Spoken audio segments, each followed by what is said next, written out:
बहुत चौंकाने वाली बात कही कि अगर एक क्षण भी व्यक्ति तीव्र क्रोध से भरता है तो एट ए टाइम 15,000 श्वेत रक्त कणिकाएं उसकी समाप्त हो जाती हैं और लाल रक्त कणिकाओं में बदल जाती हैं। 1 मिनट की क्रोध की दशा 8 सेकंड खुशी को छीन लेती है। हर तरह से हमारा घाटा हो रहा है और क्षमा मांगने में हमारा जाता ही क्या है। तो त्रैकालिक समाधान है हमारा, फिर भी हम करना नहीं चाहते। तो ध्यान दीजिएगा, हमारे अंदर सबसे पहले क्रोध आता है, फिर क्रोध को हम रखते हैं तो वह वेर के रूप में परिणत हो जाता है। सच बात है, शव पड़ा रहता है तो वह सड़ने लगता है, कचरा पड़ा रहता है तो वह बदबू फैलाने लगता है, दूध पड़ा रहता है तो वह फटने लगता है, और क्रोध पड़ा रहता है तो वेर की गांठ बंध जाता है। और गांठ बहुत खतरनाक है, चाहे शरीर की गांठ हो, चाहे धागे की गांठ हो, किसी की भी गांठ हो या अंतर्मन की गांठें बहुत खतरनाक हुआ करती हैं। इसी के लिए हमें आज ये तय करना है कि हमें तो गांठें नहीं चाहिए, कोई प्रकार की ग्रंथि हमें चाहिए नहीं। ये सारी की सारी ग्रंथियाँ हमारे लिए बहुत हानिकारक हैं। जब ये बात हमें समझ में आ गई तो फिर बात अभी आप सुन रहे थे क्षमा की। क्षमा कैसे करें, कौन करे? क्या हम क्षमा मांगेंगे तो कोई लोग ये नहीं कहेंगे कि इतना छोटा हो गया, ये कायर हो गया? नहीं भाई नहीं, क्षमा वीरस्य भूषणम, क्षमा तो वीरों का आभूषण है। और हमने अनुभव किया है, जो सबसे पहले क्षमा मांगता है वो बहादुर माना जाता है, जो सबसे पहले क्षमा करता है वो पराक्रमी माना जाता है, और जो सबसे पहले बातों को भूल जाता है, बिंदास होकर के जीता है, वो सबसे बड़ा दुनिया का सुखी व्यक्ति है, जिसके ऊपर कोई फर्क ही नहीं पड़ता। आज एक ऐसे ही संत की घटना आप लोगों के बीच में रखती हूँ, जो गिरे की ऊंचाइयों पर बैठे हुए हैं। जितना पर्वत ऊंचा है, कहीं उससे भी ऊंची उनके भीतर की गुणमालाएं हैं, इतने उन्नत उनके गुण हैं। ध्यानस्थ बैठे हुए हैं अपनी मस्ती में, अपने भगवान की बस्ती में बैठे हुए हैं कि कुछ मन चले युवक आ गए, उनके पास में गाली गलौज करने लगे, जैसे उनके ऊपर कोई फर्क ही नहीं पड़ता। वो अपने आप में रब रहे हैं, लीन हैं, और युवा हैं जो हर तरह की गालियां देने के लिए बड़े उत्सुक हैं, और जितने शब्दकोश में अपशब्द थे सारे के सारे दे डाले। लेकिन संत को कोई फर्क ही नहीं पड़ रहा है, क्योंकि गाली लगती तो फर्क पड़ता, लेकिन गाली लगती ही नहीं है। हमें अपने भीतर में झांक करके देखना है कि एक वीक पॉइंट वाला इंसान होता है, जो हमेशा कमज़ोर सूत्रों को पकड़ता रहता है। वीक माइंड वाला, जिसका कमज़ोर दिमाग है, उसको छोटी छोटी बातें लग जाती हैं। कोई हंसता है तो सोचता है कि क्यों हंस रहा है, मेरे ऊपर तो नहीं हंस रहा, किसी के कान में कुछ बात कर रहा है, मेरी ही बात कर रहा होगा। हर तरह से वो संदेहशील होता है, उसको अच्छा नहीं लगता कि ये लोग इतने खुश क्यों होकर के जी रहे हैं। वो है वीक माइंड वाला, बहुत जल्दी उसको भीतर में बात लग जाती है। लेकिन दूसरा होता है स्ट्रॉन्ग माइंड वाला, सुना तो सही, लगा भी, लेकिन उसको माफ़ कर दिया, अरे भाई चलो ठीक है, संसार में सब होता ही रहता है, ठीक है, उसको माफ़ कर दिया। लेकिन तीसरा वो व्यक्ति जो वाइज माइंड होता है, बुद्धिमान, अपनी बुद्धि का सदुपयोग करता है कि ये मुझे परेशान करने के लिए आया है, लेकिन मुझे परेशान होना ही नहीं है। भाई तो गाली दे रहा है, लेकिन मुझे लेना ही नहीं है, मुझे नहीं चाहिए तेरी गाली, क्योंकि मैं नापसंद करता हूँ, इसलिए मैं नहीं लेता हूँ। लेकिन हम तो बिल्कुल तैयार रहते हैं एवरी टाइम, जो भी हमें कुछ कहे हम उसको ग्रहण कर लेते हैं। किसी ने प्रशंसा की, उसी को ग्रहण कर लिया, किसी ने बुराई की, उसी को ग्रहण कर लिया। तो हमें इन तीनों में से चूज़ करना है कि हमें कौन से माइंड वाला रहना है। अगर वाइस माइंड है तो यकीनन हम किसी से परेशान नहीं हो सकते। एक बात कभी आपने सोची हो अपनी ज़िंदगी में, जो तुम्हारे साथ में अच्छा करता है आप उसके साथ में अच्छा करते हैं, लेकिन जो आपके साथ में बुरा करता है उसके साथ में क्या कभी अच्छा करने का भाव आता है? ये लाख मेरे लिए बुरा करे लेकिन मैं उसके लिए भलाई ही करूँगा। अगर ऐसी भावना आती है तो समझ लेना कि आज से आप एक अच्छे इंसान होना शुरू हो चुके हैं। अगर वो आपको परेशान भी कर रहा है लेकिन आप परेशान नहीं हो रहे हैं, कोई आपको गाली दे आप इसके गीत गाएं, कोई आपको बद्दुआ दे आप उसको दुआ दे, मैं सोचती हूँ इससे बड़ा अच्छा उपहार जिंदगी में कुछ नहीं हो सकता। लाखों का उपहार हंसें आप, लेकिन कोई आपको गाली दे रहा, आप उसको गीत दें, और दिल से, व्यंग से नहीं। कोई आपको बद्दुआ दे, आप उसको दुआ दें। इससे बड़ा और कोई उपहार नहीं हो सकता। आचार्य भगवान गुरुवर श्री विद्यासागर जी महाराज, जिनका नाम सभी लोग जानते हैं, आमाल व्रत जानते हैं, जब वो उड़ीसा की ओर विहार कर रहे थे, अचानक क्या हुआ, बहुत सारे लोग, लगभग 150-200 लोग खुले शस्त्र लेकर के आ गए, क्योंकि ये नग्न दिगंबर साधु हैं, आज हम उन्हें मारेंगे। इस दुर्भावना से लेकर के आ गए, और साथ में 8-10 श्रावक लोग चल रहे थे। देखा उन्होंने, सामायिक का काल था, ध्यान का समय था। आचार्य भगवान तो आहार करके आए, ध्यान में बैठ गए, लेकिन जब साथी के साथ के लोगों ने देखा कि ये लोग भयंकर उपसर्ग करने वाले हैं, उन्होंने तत्काल पुलिस को फ़ोन किया, लेकिन अभी आने में वक्त लगेगा। आचार्य जी की सामायिक हो चुकी है, और बाहर से ताला बंद कर दिया लोगों ने, कहीं आचार्य भगवान बाहर न चले जाएं। लेकिन जैसे ही आचार्य जी उठे और देखा उन्होंने लोग खड़े हैं, वो पूरी परिस्थिति को समझ गए। उन्हें भय किस बात का, जब हमारे भीतर में क्रोध हो किसी के प्रति तो हमें भय उत्पन्न हो, हमारी सबके प्रति क्षमा है तो भय कैसा। और वह बोले, दरवाज़ा खोल दो, हमें विहार करना है। लोगों ने कहा, गुरुवर अभी हम नहीं खोल सकते, थोड़ी देर और रुक जाइए, घोर उपसर्ग होने वाला है। आचार्य जी ने कहा, गुरु की आज्ञा मानते हो ना, खोलो, मेरा आदेश है। आखिर द्वार खोल दिया गया। आचार्य जी ने बाहर निकलते ही कहा, सब मेरे पीछे चलेंगे, कोई भी मेरे आगे नहीं चलेगा। और जैसे ही आचार्य भगवान चल करके बाहर तक आए, जहाँ पूरा सैलाब खड़ा हुआ था, खुले शस्त्र लेकर के, आचार्य भगवान ने एक नज़र डाली, प्यार भरी मुस्कान की। उनकी जो प्यार की नज़र थी, सारे लोगों ने हथियार नीचे कर दिए। ये हकीकत की घटना है। इसके बाद में उन्होंने अपने पास में जो पिछी थी उसको 3 बार घुमाया, मानो वो ये कह रहे थे कि पूर्व काल में कहीं मन वचन काया से मेरे द्वारा आपको कोई नुकसान पहुंचा हो, कोई पीड़ा पहुंची हो, क्षमा भाव धारण करना। और 3 बार पिछी ऐसे करके जैसे ही नीचे रखी, चारों ओर से लोगों ने देखा अपनी नग्न आंखों से कि वो जो लोग थे, लगभग 200 लोग 2 भागों में बट गए और आचार्य भगवान के चरणों में नतमस्तक हो गए। ये क्या बात है। सच्चाई ये है कि उनके जीवन में क्षमा का रस कूट कूट करके भरा हुआ है। जब वे आचार्य भगवान बिहार की यात्रा के लिए गए थे, समीर शिखर जी की, उस वक्त वहाँ पर कुछ लोगों ने आचार्य भगवान के प्रभाव को देखा, वो जलने लगे, काफ़ी ईर्ष्या करने लगे, अखबारों में छपाने लगे, कुछ भी करने लगे, तरह तरह की परीक्षा करने लगे। आचार्य भगवान के ऊपर कोई प्रभाव नहीं पड़ा। प्रभाव तो उसके ऊपर पड़ता है जिसका मन कमज़ोर होता है। लेकिन आचार्य जी ने एक बहुत सुंदर हाय को लिखा है, द्वेष पचाओ, इतिहास रचाओ, नेता बने हो।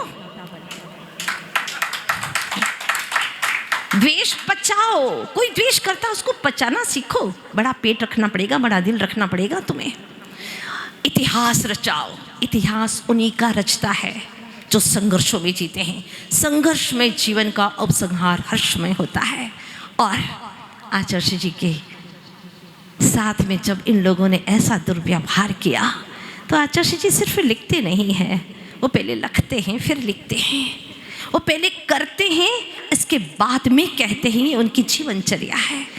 हुआ ये कि जैसे ही आचार्य भगवान वहाँ से विहार करके मध्य प्रदेश की धरा पर आए, और वही व्यक्ति ने देखा अब और परीक्षा की एक और अवसर मुझे प्राप्त होगा, देखते हैं, आखिर मैं उन्हें हराना चाहता हूँ।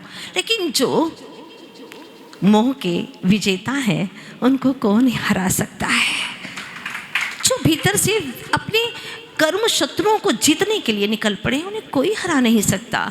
तब उन्होंने आचार्य भगवान के पास में आकर के एक और परीक्षा करने का विचार किया और कहा, महाराज आप हर जगह चैत्यालय में जा रहे हैं, हमारे घर पे भी एक चैत्यालय है, मंदिर है, आप वहाँ चलिएगा दर्शन करने के लिए।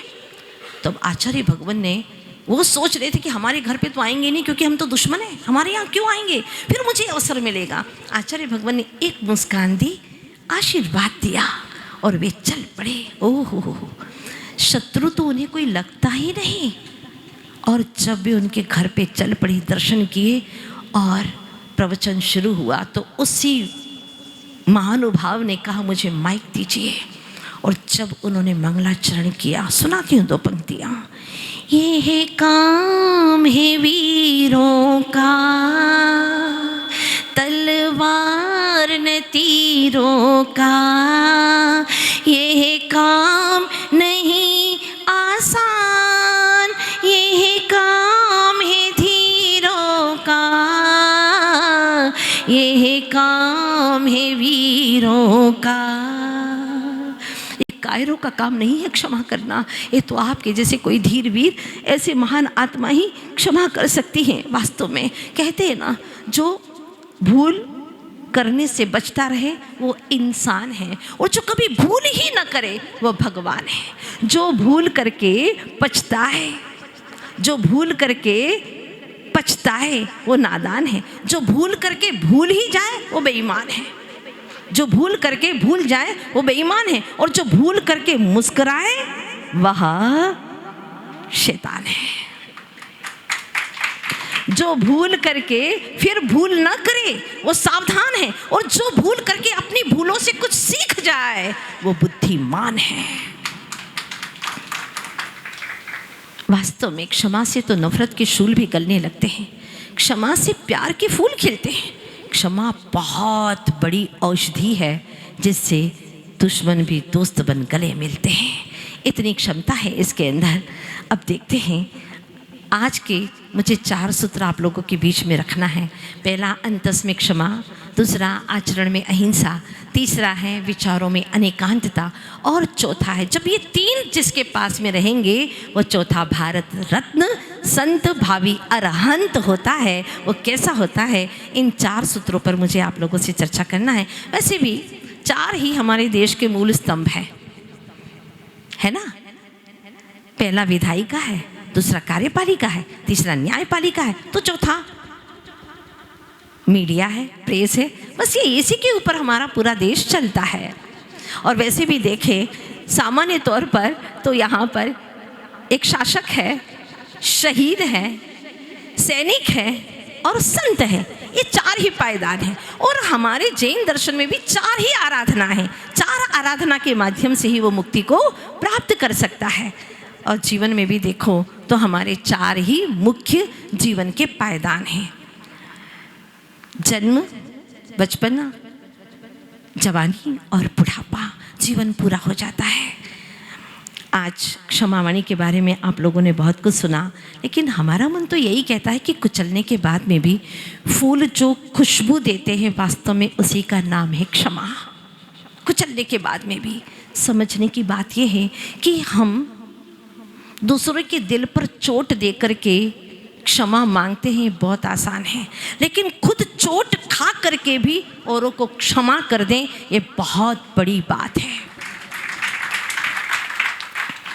अभी अभी आप लोगों ने सुना था हिंदुस्तान पाकिस्तान का बहुत कुछ चला, ऑपरेशन सिंदूर वगैरह चलता रहा, लेकिन हमारे देश के प्रधानमंत्री जी ने बड़ी ही दूरदर्शिता के साथ में एक क्षमा से सामंजस्य करते हुए युद्ध नहीं होने दिया, क्योंकि वो जानते थे कि युद्ध में बेफालतू का खर्च होने वाला है, लोग परेशान होने वाले हैं, पीड़ित हो जाएंगे, हाहाकार मच जाएगी, मिलने वाला कुछ भी नहीं है।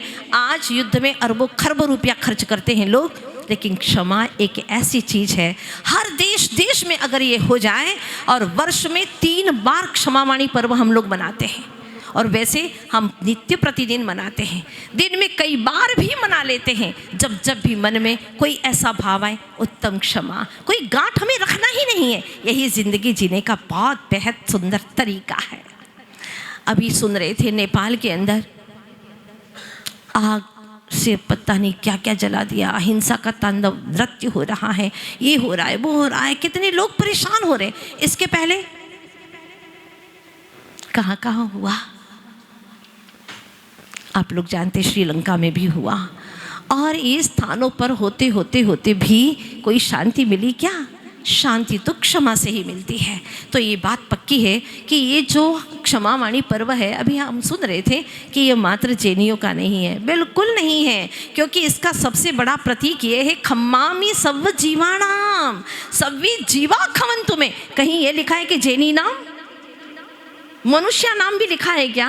अरे ना मनुष्य के लिए ना जैनियों के लिए, ये तो सार्वभौमिक है, सार्वकालिक है, यहाँ शाश्वत पर्व है, शाश्वत तीर्थ है हमारा।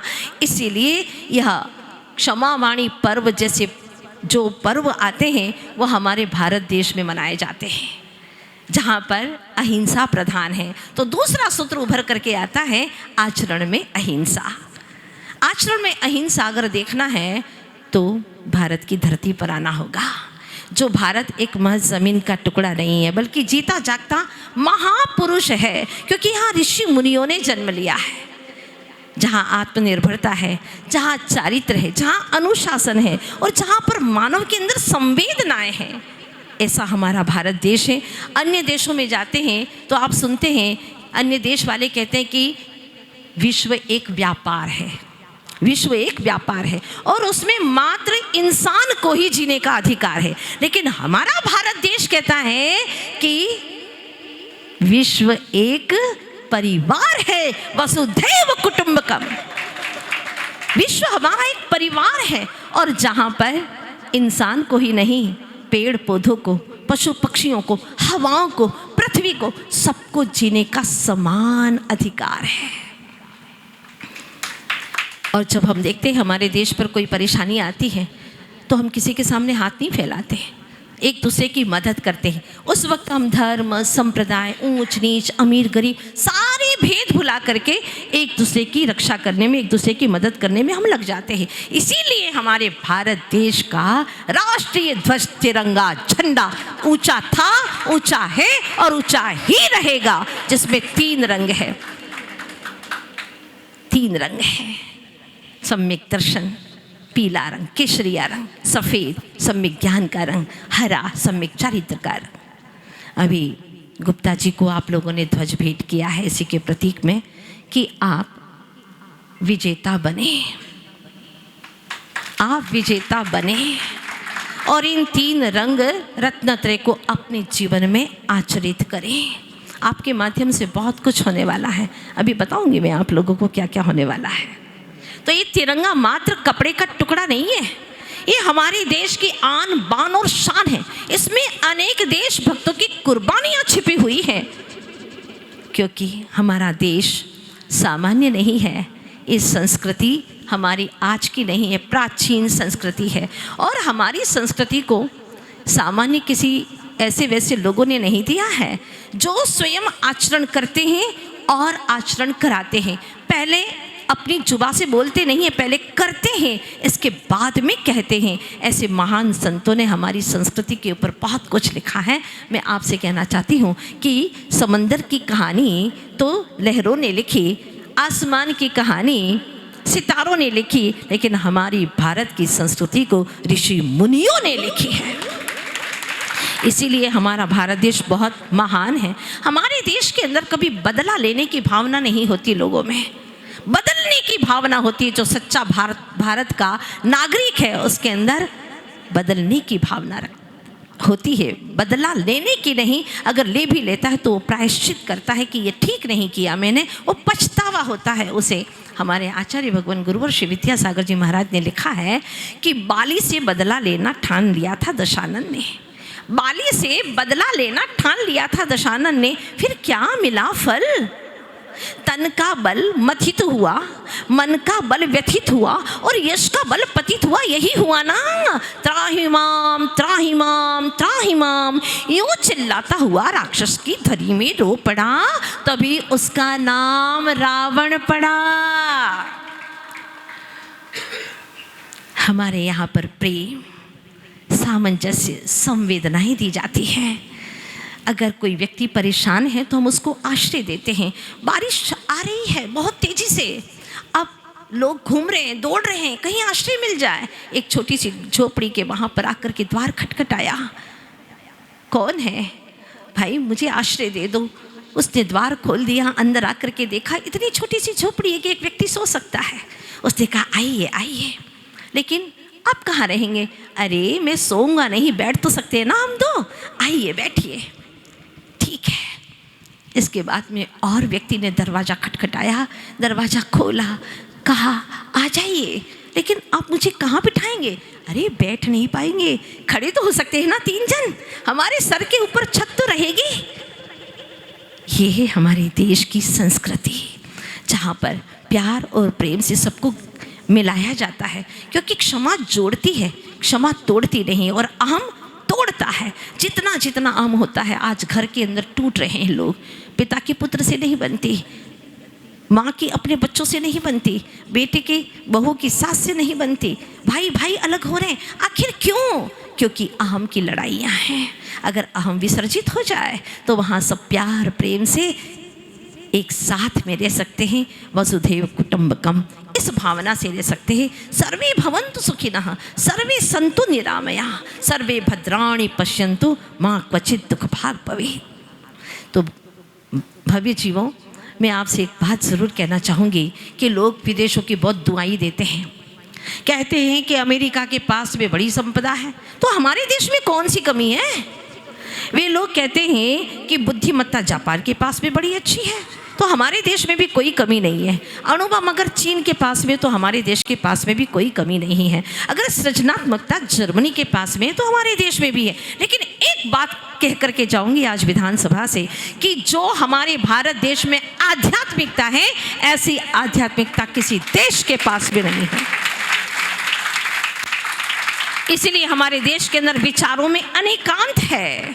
मैं भी और तुम भी, हम सब प्यार प्रेम से जी सकें, ये बात यहाँ पर की जाती है। चाहे कोई भी नाम हो, हमारे यहाँ पर नाम से कोई झगड़ा नहीं होता, गुणवत्ता की पहचान होती है। गुण होना चाहिए। जिसने राग देश कामादिक जीते, सब जग जान लिया, सब जीवों को मोक्ष मार्ग का निष्प्रभ हो उपदेश दिया। एक गुण होना चाहिए। फिर बुद्ध हो, वीर हो, हनुमान हो, चाहे कोई भी हो, हम सबका आदर करते हैं। बस ये गुण होना चाहिए उसके अंदर। अब किसी ने कहा मोहम्मद, हाँ हाँ बिल्कुल, मोह मा मद, जिसमें मोह भी नहीं और मद भी नहीं। कितना अच्छा नाम है, गुणों से भरपूर है। मदन मोहन को पूज्य मानते हो? हाँ बिल्कुल मानते, जिसमें मद भी नहीं मोह भी नहीं। मदन मोहन, मोहन सिंह जी बैठे हुए हैं यहाँ पर। हम तो यही भावना करते हैं कि आपके जीवन के ऐसे सुखद क्षण आए कि सारे मोह विजेता हो करके आप ऊर्ध्वगामी बन सके। चाहे मदन मोहन हो, चाहे मोहम्मद हो, चाहे राम हो, आत्मनि रमन्ते इति राम, जो आत्मा में रमण करे सो राम है। जो रहम करे सब पर, वही तो रहीम है। जो आली से आली हो, वह अल्लाह है। जो शिष्य बनने के लिए राजी हो जाए, वो सिख है। जो संसार का पार देख ले, किनारा देख ले, उसी का नाम तो है पारसी। जो आत्मबोधि को प्राप्त हो जाए, वो बुद्ध है। और वैष्णव बहुत ही सार्थक नाम है। लोग पहले कहा करते थे, वैष्णव जन तो तेने कहिए, जो पीर पराई जाने रे। जो पराई पीर को जानता है, उसी को हम वैष्णव कहते हैं। इस तरह से प्रत्येक शब्दों का अर्थ बहुत अच्छा है। अब तुम कहोगे खुदा, हाँ हाँ हाँ, खुदा भी जो खुद में आ जाए वह खुदा है। हनुमान, उनको कैसे भूल सकते हैं हम? जो मान का हनन करे वही हनुमान है। फिर हम हिंदू को भी भूल नहीं सकते। हमारे हिंदू भाई हिंसा से जो दूर हो गए हैं, उसी का नाम है हिंदू। और जैन, जो कर्मों पर विजय करने चल पड़े हैं, और जिन जिन का देवता है वही है जैन। तो हमारे देश का चाहे कोई भी व्यक्ति हो, मैं तो यही कहूँगी पूरा भारत है, वह एक व्यक्ति समूचा भारत है, बशर्ते यह है कि वह भारत का सच्चा देशभक्त होना चाहिए। कभी आपने गौर किया हो, अगर एक व्यक्ति अपने कमर पर हाथ रख कर के खड़ा हो जाए तो पूरा भारत का एक नक्शा बन जाता है। कैसे नक्शा बन जाता है? अगर उसके बाईं तरफ देखे तो वहाँ पर बिहार और उड़ीसा है, अगर दाईं तरफ देखे तो राजस्थान है, पैर की तरफ देखें तो तमिलनाडु है।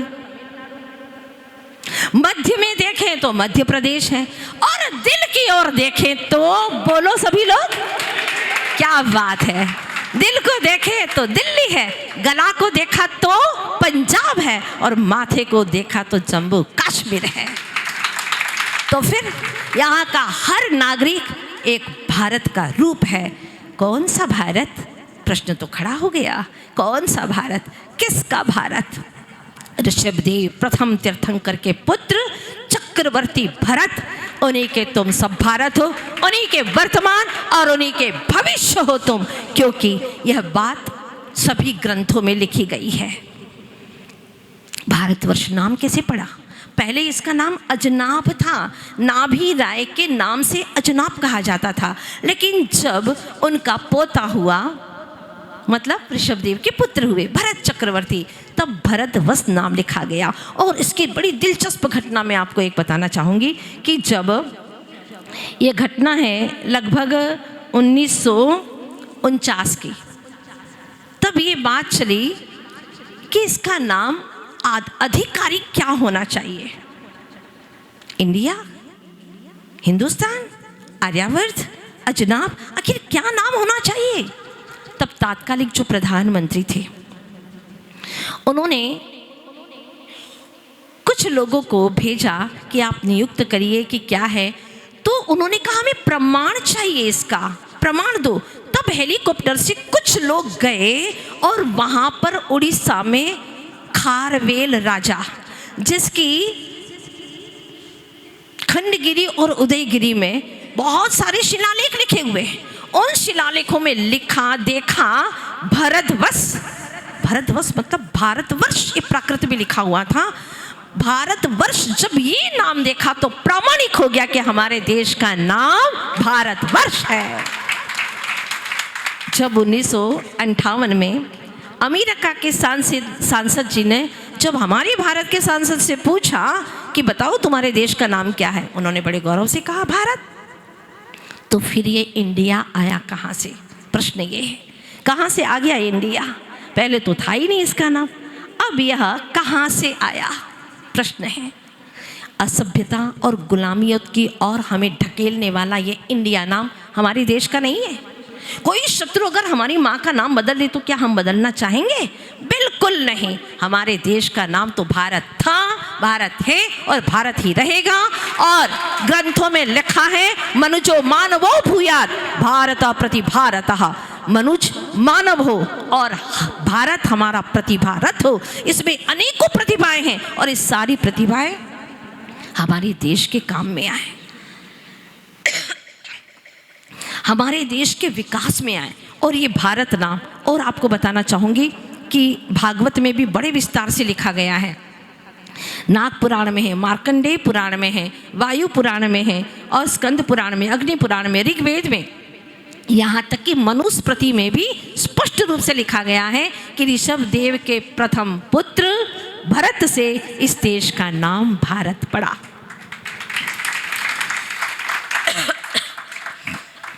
ये सामान्य बात नहीं है, ये बहुत बड़ी धरोहर है और हमें हर जगह भारत ही लिखना है।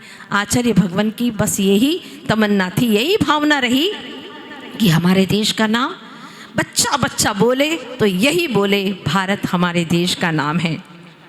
वैसे हर देश के पास कुछ न कुछ तो इतिहास होता ही है। हमारे देश का भी बहुत बड़ा इतिहास है।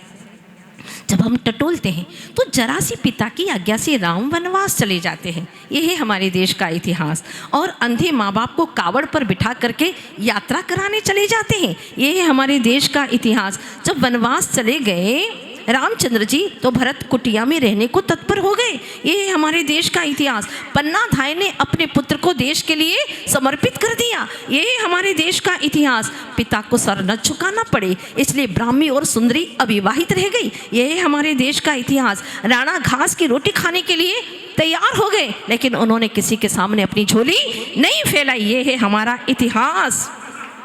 सारे जहां से अच्छा हिंदुस्तान हमारा, हम सब उस देश के वासी हैं जिस देश में गंगा बहती है।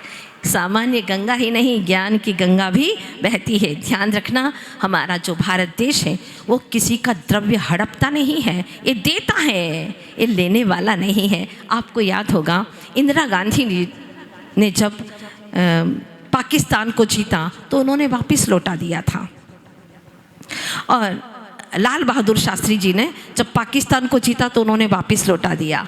इंदिरा गांधी की जब बात आई तो उन्होंने बांग्लादेश को जीता, वो भी जीत करके उन्होंने वापस लौटा दिया। रामचंद्र जी ने लंका को जीता, उन्होंने वापस लौटा दिया।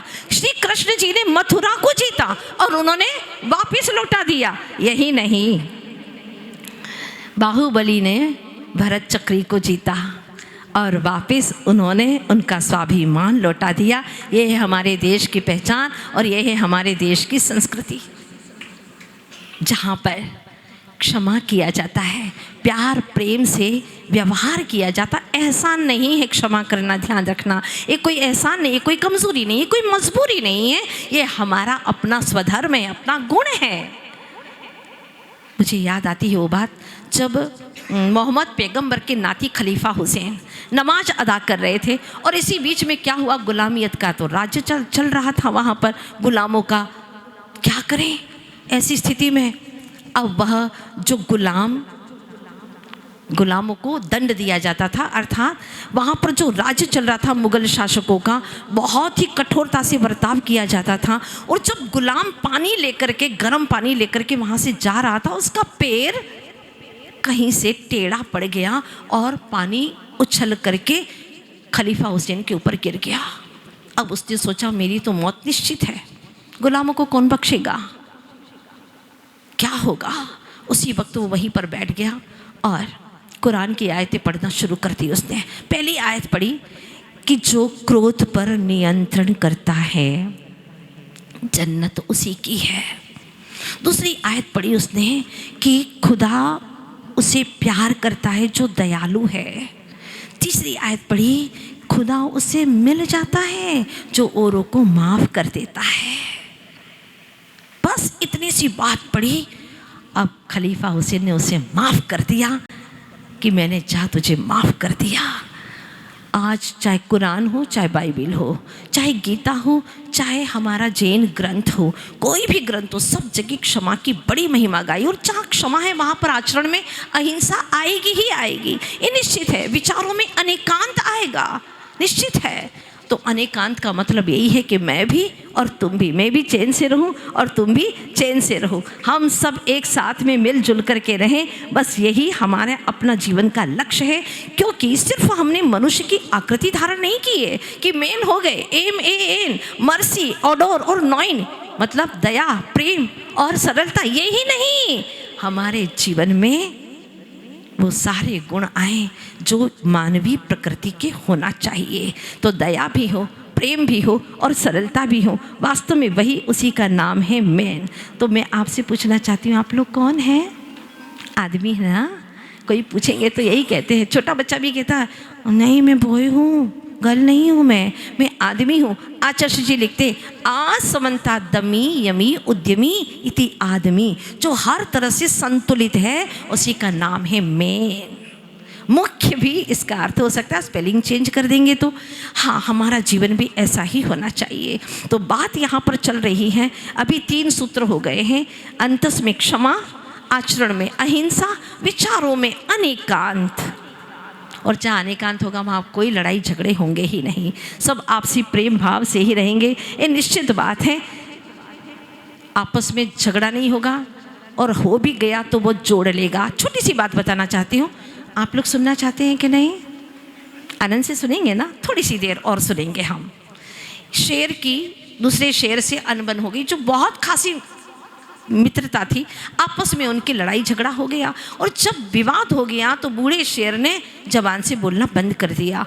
एक दिन की बात है, 25 कुत्ते आकर के उस बूढ़े शेर को घेर लेते हैं। जब घेर लिया तो जैसे ही जवान शेर ने देखा कि ये तो बहुत गलत हो गया, हमारी जाति भाई को, भले मेरा दुश्मन है लेकिन उसको कुत्तों ने घेर लिया, वो जाता है वहाँ पर एक ऐसी दहाड़ देता है कि सारे के सारे कुत्ते भाग जाते हैं। तो वानर और भी शेर जो थे वो आए और कहा, अरे तुम तो बोलते ही नहीं थे, दुश्मन था तुम्हारा, और तुम आज कैसे उसको बचाने के लिए चले गए। उसने क्या जवाब दिया था कि देखो, हमारी जाति भाई में कुछ भी लड़ाई झगड़ा हो चलेगा, लेकिन जब कोई उसे अन्य जाति का सताने के लिए आएगा तो हम चुप नहीं बैठेंगे। वो हमारी जाति भाई है, हम उसका मुकाबला करेंगे और उसको साथ अवश्य देंगे। सच कहा है आचार्य जी ने, टूट कर रहोगे तो कुत्ते भी सताएंगे और जुड़ कर रहोगे तो शेर भी भाग जाएंगे। प्यार प्रेम से जियो, और वास्तव में प्रेम जब तुम्हारा सबके प्रति होगा तो मैं कहती हूँ कि तुम्हारी ज़िंदगी में वास्तव में लगेगा कि हम ज़िंदगी जी रहे हैं। तो जियो तो इस तरह जियो कि ज़िंदगी निखर उठे, बाहर ही बाहर हो कि ये कदम जिधर उठे। जैसे अब चौथी बात मैं कहना चाहती हूँ, वो संत, भारतीय संत अरहंत जैसे आचार्य गुरुवर श्री विद्यासागर जी महाराज, जिन्होंने भारत के लिए बहुत कुछ दिया है, देश के लिए बहुत कुछ दिया। और सब लोग जानते हैं आचार्य भगवान ने कृषि के बारे में लोगों को आशीर्वाद दिया कि कृषि ऐसी करो जो जैविक हो, जिसमें जीवों की ऐसी हिंसा न हो, जिससे कि लोग वो भोजन भी करें, अन्न भी करें तो रासायनिक जो इसमें खाद वगैरह डाली जाती है, जिससे बच्चों से वृद्ध लोग बहुत बीमार होते जा रहे हैं। ये नहीं होना चाहिए। ऑर्गेनिक हो, जैविक हो, ऐसी कृषि करो। और कृषि का मतलब है माँ धरती से जुड़ करके जीना। इस तरह से आचार्य जी ने आशीर्वाद दिया। कृषि का अर्थ ये है कि धरा से जुड़ाव, समृद्धि का आधार, हथकरघा जो आत्मनिर्भरता की बात करता है। हमारे देश के अंदर वस्त्र उद्योग विलक्षण था। 13 गज कपड़ा ढाका मलमल का एक छोटी सी अंगूठी से निकल जाता था, वजन 100 ग्राम। ये हमारे देश का वस्त्र उद्योग था, लेकिन धीरे धीरे लुप्त होता चला गया। अब आचार्य जी ने आशीर्वाद दिया, कई बेरोजगार को रोजगार मिला और लाखों लाखों लोगों ने शाकाहार अपनाया। अभी तिहारिकाएँ संस्कारित हो रही हैं। इसी तरह से आचार्य जी ने जो भी प्रकल्प हमारे सामने रखे, साधिका आश्रम यही नहीं, और भी जहाँ पर देखा कि युवा तो हैं लेकिन उनके अंदर संस्कार नहीं है, शिक्षा है संस्कार नहीं है, बल तो है लेकिन संयम नहीं है, उनके अंदर शक्ति है लेकिन सृजनात्मकता खत्म होती जा रही है। तब आचार्य जी ने अनुशासन के नाम से शिक्षण संस्थान खोल दिए, आशीर्वाद दे दिया और लोगों ने खोल दिए। बहुत सारे काम आचार्य जी ने किए। गौशाला के लिए लाखों गायें आज अपने आप में बहुत ही जीवन दान को प्राप्त कर रही हैं, और अपनी संस्कृति को सुरक्षित करने के लिए पाषाण के मंदिर के लिए आशीर्वाद दिया। आचार्य जी ने जो जन जन के लिए किया उसके लिए कोई शब्द नहीं है, शब्द छोटे पड़ जाते हैं। बस यही लगता है कि आचार्य जी के अंदर जो देश के प्रति प्रेम, जन जन के प्रति प्रेम था, वो अद्भुत। और उन्हीं के चरणानुगामी बनकर के आचार्य वरिष्ठ समय सागर जी महाराज आज चल रहे, उन्हीं की छवि और उन्हीं के प्रकल्पों को पूरा करने का जिनका मात्र एक आशीर्वाद है, उन्हीं की जैसी छवि दिखाई देती है। लाखों लोगों के बीच में जिनको आचार्य पद दिया गया, वे आचार्य भगवान अभी जबलपुर में विराजमान हैं। उन्हीं के आशीर्वाद से हम आज यहाँ तक आए हैं। भावना करती हूँ आज यहाँ पर अध्यक्ष जी भी बैठे हुए हैं। एक ऐसी ही विधानसभा जहाँ विधान बनाए नहीं जाते, बताए जाते हैं, जिसको हम समूह शरण सभा कहते हैं। वहाँ जिनेंद्र भगवान विराजमान रहते हैं और यहाँ अध्यक्ष के रूप में विजेंद्र जी हैं। इंद्रियों को जीतने वाला, विजय करने वाला, नाम बहुत अच्छा है। हाँ, और शोभास्पद है क्योंकि शोभा जी भी हैं इनके साथ में। इसीलिए भावना यही करती हूँ कि आपने अपने अध्यक्ष काल में अभी अभी शुरू हुआ है और आपकी कीर्ति, आपकी यशोगाथा दिग दिगंत तक फैले, ऐसी मेरी भावना है। संपूर्ण विश्व में एक पालीताना ही ऐसा क्षेत्र है जो पूरी तरह से शाकाहारी क्षेत्र है। तो हमारी भावना ये है कि आपकी अध्यक्षता में कोई ऐसा जिला, कोई ऐसा शहर, कोई गांव जो पूर्ण रूप से शाकाहारी हो सके, ऐसा आप ज़रूर ही कुछ कार्य करें, ऐसी स्थापना करवाएं। जिससे एक क्षमावाणी पर्व भी मनाना हमारा सार्थक हो जाए।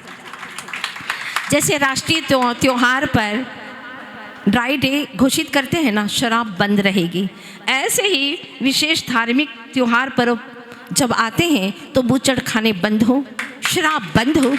इससे हमारे देश में क्षमावाणी का संचार होगा, क्योंकि कहते हैं जैसा खाओ अन्न वैसा होवे मन, जैसा खाते हैं अन्न वैसा मन होता है, जैसी वाणी पानी पीते हैं वैसी ही वाणी होती है। इसीलिए मेरी तो यही भावना है कि आप ये कार्य बहुत आसानी से कर सकते हैं। जब हम यहाँ पर दिल्ली आए तो रास्ते से आ रहे थे, कहा लोगों ने माता जी ये इंडिया गेट है। मैंने कहा इंडिया गेट क्यों बोलती हो भाई, हम स्वतंत्र हो गए हैं, अब ये इंडिया गेट बोलना अच्छा नहीं लगता है। हाँ ठीक नहीं है, अगर भारत द्वार हो जाए तो कितना अच्छा हो जाए।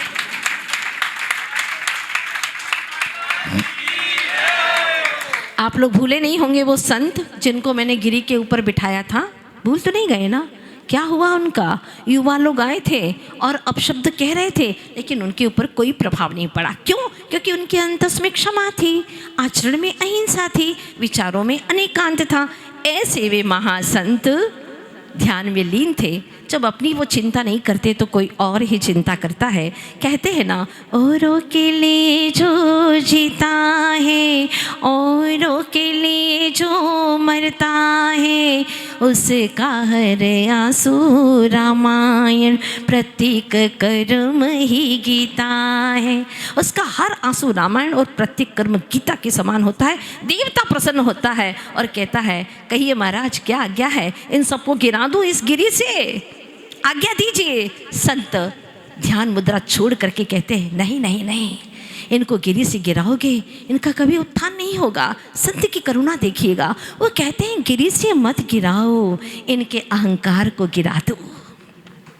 धन्य है उनकी क्षमावाणी।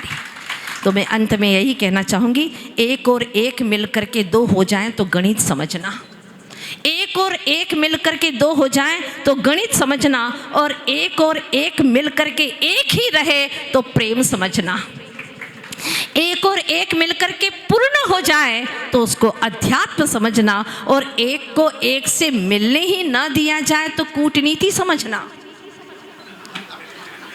एक को एक से मिलने ही न दिया जाए तो कूटनीति समझना, और एक को एक के विरुद्ध खड़ा कर दिया जाए तो राजनीति समझना।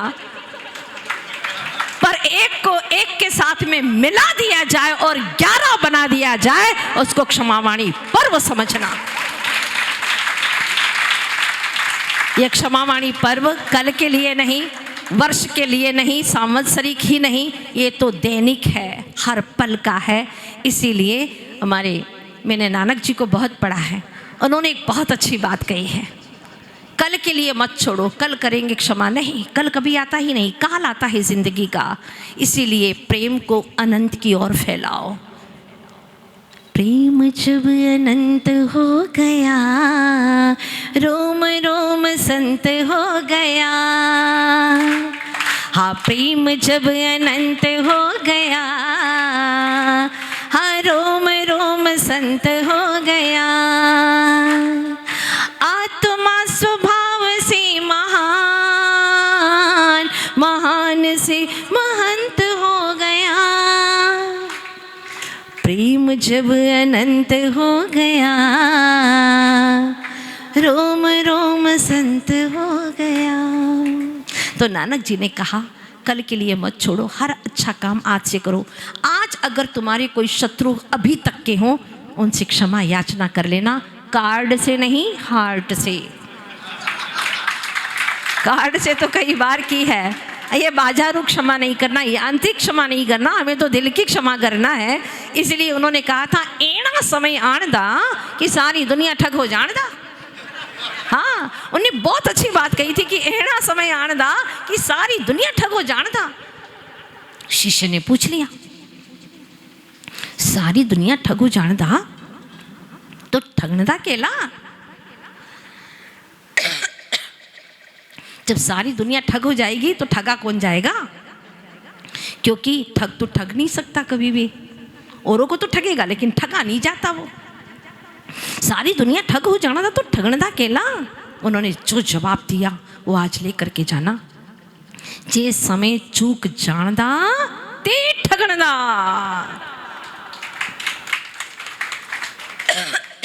जो समय चूक जाएंगे वो ठगे जाएंगे। कल के ऊपर क्षमा मत छोड़ना, क्योंकि ध्यान रखना जितना गलत रास्ते पर आगे बढ़ते चले जाओगे उतना ही वापस लौटना पड़ेगा।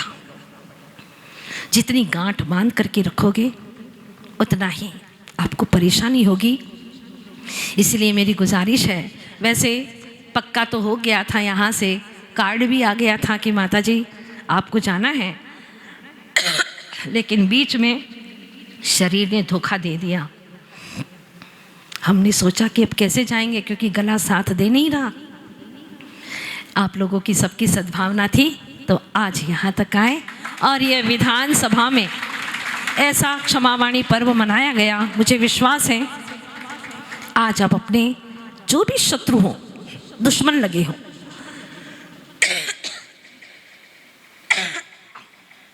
उन सबको क्षमा करेंगे, हृदय से क्षमा करेंगे। और मैं भी भावना करती हूँ आप सबका, और सूर्यनगर में कमेटी वाले जो भी हैं महानुभाव, वो सारे महानुभाव, साथ ही शासन प्रशासन के सभी महानुभाव और तीर्थ क्षेत्र कमेटी के अध्यक्ष, समाज के जो प्रधान हैं, सभी श्रेष्ठीगण हैं और संयम के साथ में अंकुश भी है।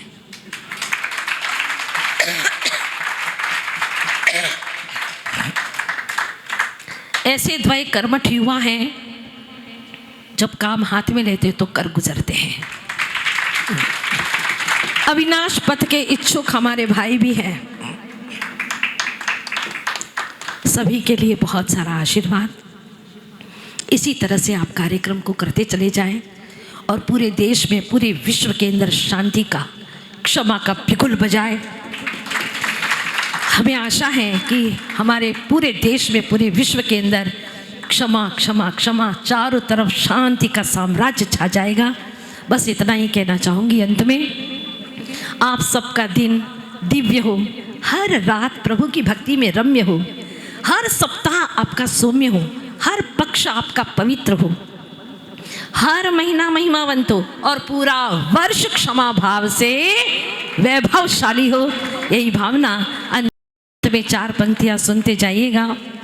जब तक राज नहीं खुल पाए तुम अपना आवास सजा लो, जब तक आश नहीं थक पाए तुम अपना विश्वास जमा लो, न जाने कब कफन तुम्हारी आकर मिट्टी को ढक जाए, जब तक प्राण नहीं छिन पाए तुम अपना इतिहास बना लो, तुम अपना।